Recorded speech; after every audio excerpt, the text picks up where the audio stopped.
বিনয়ের সাথে বলতে হবে আল্লাহকে যেটা আপনি বলছেন। কি বলছেন? বলছেন যে একটু জমির ব্যবস্থা করে দাও, বলছেন যে ছেলে জেলে চলে গেছে, একটু বের করার ব্যবস্থা করো। তো যেটাই আপনাকে বলবেন সেটা কিভাবে বলবেন? আপনি বিনয়ের সাথে কান্নাকাটি করে বলবেন। আমি বুঝাতে না পারলে আমি অক্ষম, আসলে আমি বুঝাতে পারি না। সম্মানিত দিনী ভাই বোন, দেখবেন আপনি কিভাবে আল্লাহকে বলেন, আসসালামু আলাইকুম রহমতুল্লাহ, আসসালামু আলাইকুম রহমতুল্লাহ, আলহামদুলিল্লাহ রাব্বিল আলামিন, বিহাক্কি লা ইলাহা ইল্লাল্লাহ। আপনি নিজে বলেন এখানে কোথায় আছে বিনয়? একবারে নগদ প্রতারণা, জাতীয় অশিক্ষিত, হুজুর অশিক্ষিত। আমি তো আপনাকে বলেছি যে হেডমাস্টার চেয়ারে বসে আছেন আর মেয়ে নাচছে, হেডমাস্টার দেখছে মেয়ে কেমন নাচে। এই হেডমাস্টারকে যদি আমি অশিক্ষিত প্রমাণ করতে না পারি, আমি জাতির সামনে বক্তব্য দিব না। তো হুজুর তারই একটা অংশ। হুজুর কিভাবে জাতিকে এভাবে প্রতারণা দেয়। আল্লাহু আকবার বলা, আসসালামু আলাইকুম রহমতুল্লাহ, আসসালামু আলাইকুম রহমতুল্লাহ, এরপরে অনেক কথা আছে, জিকির তার নাম। তার একটা অতীব জরুরি জিকির আছে, সেটা হলো এই, আল্লাহ নবী বলছেন কেউ যদি ফরজ সালাতের পরে আয়াতুল কুরসি পড়ে তো জান্নাতে চলেই গেছে, তো ঢোকেনি কেন? মরেনি এই জন্য। এত বড় সুযোগ এই প্রতারক হুজুর দেয় না। আসসালামু আলাইকুম রহমতুল্লাহ, আসসালামু আলাইকুম, আলহামদুলিল্লাহ, বিহাক্কি লা ইলাহা ইল্লাল্লাহ। সবাই দাঁড়িয়ে গেছে, এখন সুন্নাত পড়বে, 4 রেখাত 6 রেখাত সুন্নাত চালাচ্ছে। হুজুর, ধর্ম কি আপনার বাপের সম্পত্তি? ধর্ম কি পৈতৃক সম্পত্তি? প্রত্যেকটা হাদিস গ্রন্থে সালামের পরে জিকির আছে। বুখারী, মুসলিম, আবু দাউদ, নাসাই, তিরমিজি, ইবনে মাজাহ, বাইহাকি, দারমি, দাইলামি, দারেকুতনি, মুসনাদ সাহেব, সহিহ হিব্বান, সহিহ আওয়ানা, মুসনাদ হাকিম, মুসনাদ বাজার, মুসনাদ আহমদ, মুসনাদ ইয়ালা, পৃথিবীতে যত হাদিস গ্রন্থ আছে 400-এরও বেশি, সমস্ত হাদিস গ্রন্থে সালামের পরে একটা জিকিরের আলোচনা আছে, লম্বা আলোচনা। এখন এখান থেকে উঠে গিয়ে যে কোনো বাংলা হাদিস গ্রন্থ, বুলুগুল মারাম হোক, মেসকাত হোক, আবু দাউদ হোক, বুখারী হোক, সালাম ফিরার পরে আল্লাহর নবী কি বলতেন সেটা দেখেন। হুজুরের সাথে একটা তো মিল নেই।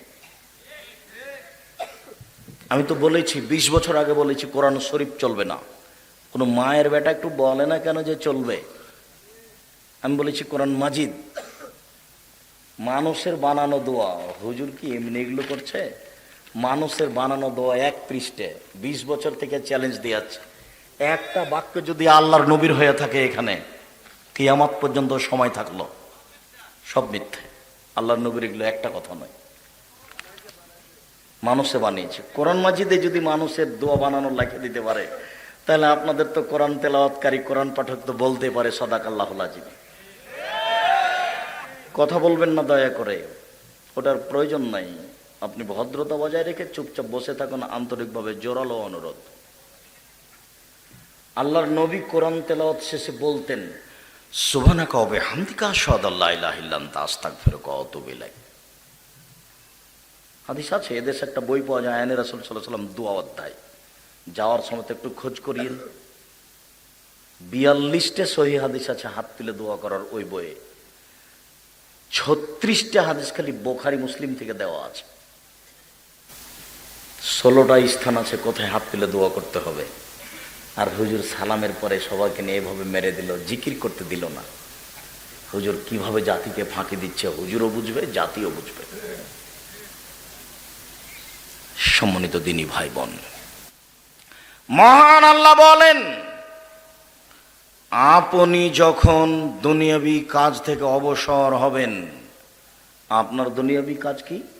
সকাল 10টায় স্কুলে গেলেন, 5টায় ফিরে আসলেন, দুনিয়াবি কাজ শেষ। আপনার দুনিয়াবি কাজ কি? 10টায় দোকান খুললেন ব্যবসা, রাত 10টায় বন্ধ করলেন, দুনিয়াবি কাজ শেষ। আপনি চাষি মানুষ, দুনিয়াবি কাজ কি? সকালে জমিতে গেলেন, সন্ধ্যায় আসলেন, দুনিয়াবি কাজ শেষ। এই বাকি সময়টা যখন আপনি আল্লাহকে কিছু বলবেন, তখন আপনি বিনয়ের সাথে কান্নাকাটি করে বলুন। এটা আল্লাহর আদেশ, একটু সময় বের করেন, করা দরকার। আবু হুরায়রা রাদিয়াল্লাহু তাআলা আনহু বলেন, রাসূল সাল্লাল্লাহু আলাইহি ওয়াসাল্লাম বলেছেন, 7 শ্রেণীর মানুষ বিচারের মাঠে বিশেষ ছায়াতলে থাকবে। যেদিন বিচারের মাঠে আল্লাহর বিশেষ ছায়া ছাড়া কোনো ছায়া থাকবে না, যেদিন সূর্য হবে মানুষের মাথার 1 মাইল উপরে, অর্ধ হাত কথাটি মিথ্যে, মেকদারে মাইলিন 1 মাইল উপরে হবে, সেই দিন মানুষের গায়ের ঘাম হবে কারোর টাকনু পর্যন্ত, কারো হাঁটু পর্যন্ত, কারো কোমর পর্যন্ত, কারো নাক পর্যন্ত। সেদিন 7 শ্রেণীর মানুষ বিশেষ ছায়াতলে থাকবে। তার এক শ্রেণীর মানুষ যাকার আল্লাহ খালিয়ান ফাফা যাতাই না হু, নির্জনে আল্লাহকে ডাকলো, 2 চোখের পানি ঝরঝর ঝরঝর করে ঝরলো। এই মানুষ থাকবে বিচারের মাঠে বিশেষ ছায়াতলে। কি দিয়ে আপনাকে আমি বুঝাই? আমি কোনোদিনই আপনাকে 20 রাকাত তারাবি পড়তে বলিনি, আমি আপনাকে জামাতেও কোনোদিন পড়তে বলিনি। আমি বলেছি 4 রেখাত 8 রেখাতই পড়েন, 4 রেখাত আগে পড়েন, ঘরে পড়েন, বাড়িতে পড়েন, এশার সালাতের পরে বাড়িতে গিয়ে শুয়ে যান, জামাতে এশার সালাত আদায় করেন, তারপর বাড়িতে গিয়ে শুয়ে যান, 8 ঘন্টা 1 ঘন্টা 1.5 ঘন্টা 2 ঘন্টা একটু শুয়ে থাকেন, একটু রেস্ট নেন, কম খাবেন। রমজানকে ঠেকিয়ে দেওয়ার সবচেয়ে বড় পথ হলো বেশি খাওয়া।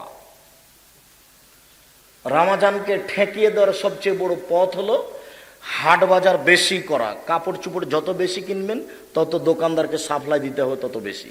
সবাই ব্যস্ত কাপড় চোপড় নেই, কে জিকির আজকার করবে, সবাই ব্যস্ত। রমজানকে ঠেকিয়ে দেওয়ার জন্য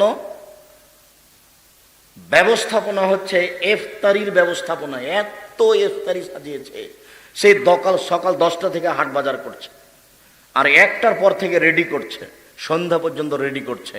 ওর দুলা ভাই আসবে, ওর বন্ধু আসবে মেয়েটার, সেই জন্য ইফতারি সাজাচ্ছে। ও সিয়াম থাকে, ও সিয়াম থাকে না, ও রোজা থাকে।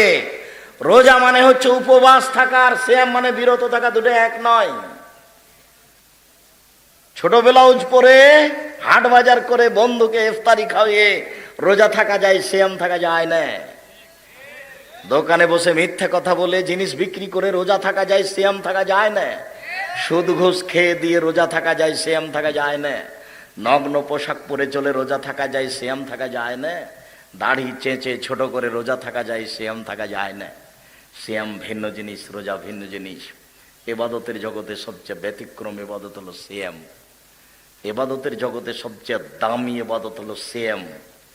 আর আল্লাহকে চাওয়ার সবচেয়ে ডাকার সবচেয়ে বড় মাধ্যম হলো সালাত। আর সবচেয়ে শক্তিশালী ইবাদত হলো দান। আর আল্লাহকে সন্তুষ্ট করার, খুশি করার সবচেয়ে বড় পথ হলো 1 ফোঁটা চোখের পানি। দান খুব পাওয়ারফুল ইবাদত। ইবাদতের জগতে এত ক্ষমতাধর কোনো ইবাদত নেই, সবচেয়ে পাওয়ারফুল ক্ষমতাধর ইবাদত হলো দান। আল্লাহ নবী বলছেন, পানি যেমন আগুনকে নিভিয়ে দিতে পারে, দান তেমন পাপকে মিটিয়ে দিতে পারে। আল্লাহ নবী বলছেন যে দান কবরের শাস্তিকে থামিয়ে দিতে পারে, বন্ধ করে দিতে পারে। আল্লাহ নবী বলছেন দান আল্লাহর রাগকে মিটিয়ে দিতে পারে। আল্লাহ নবী বলছেন দান হলো দলিল, এই বাড়ি আমার, প্রমাণ এই যে, এই জমি আমার, প্রমাণ এই যে, দলিল আছে। আল্লাহ নবী বলছেন দান হলো দলিল।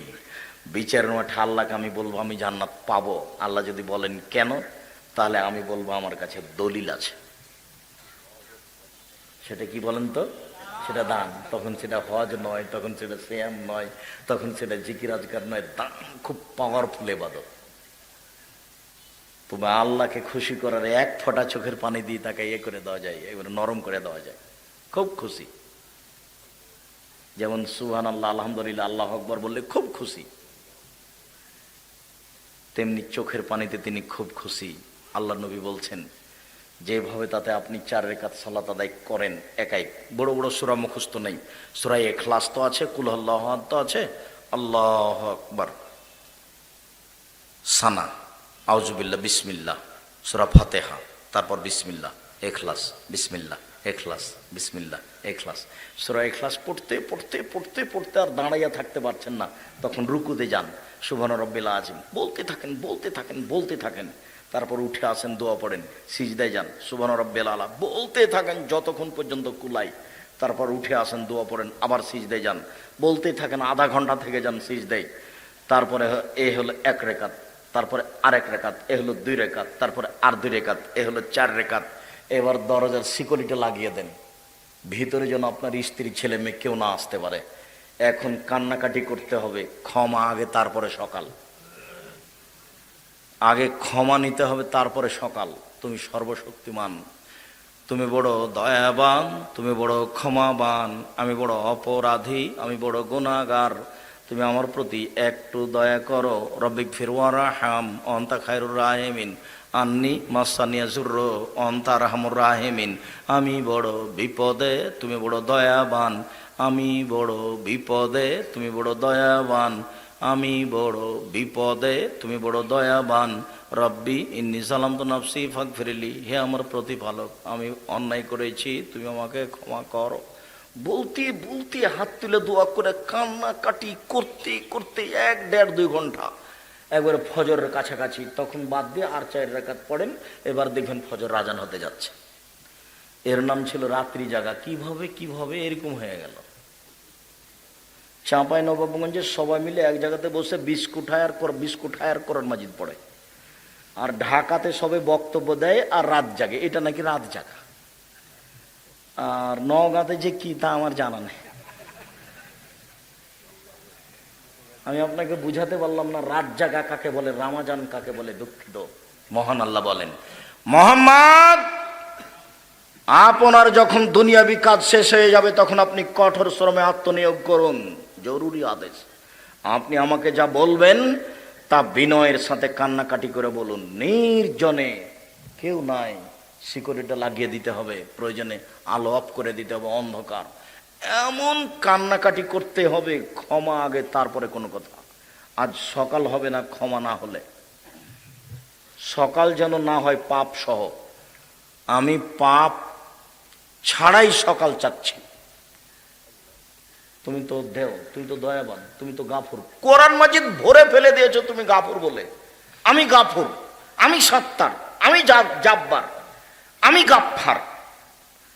তুমি তো গাফফার বলে, রহমান বলে, রাহিম বলে নিজেকে একবারে কোরআন মাজিদ ভরে ফেলেছ, তো সেটা এখন দাও। আগে ক্ষমা হবে তারপরে সকাল।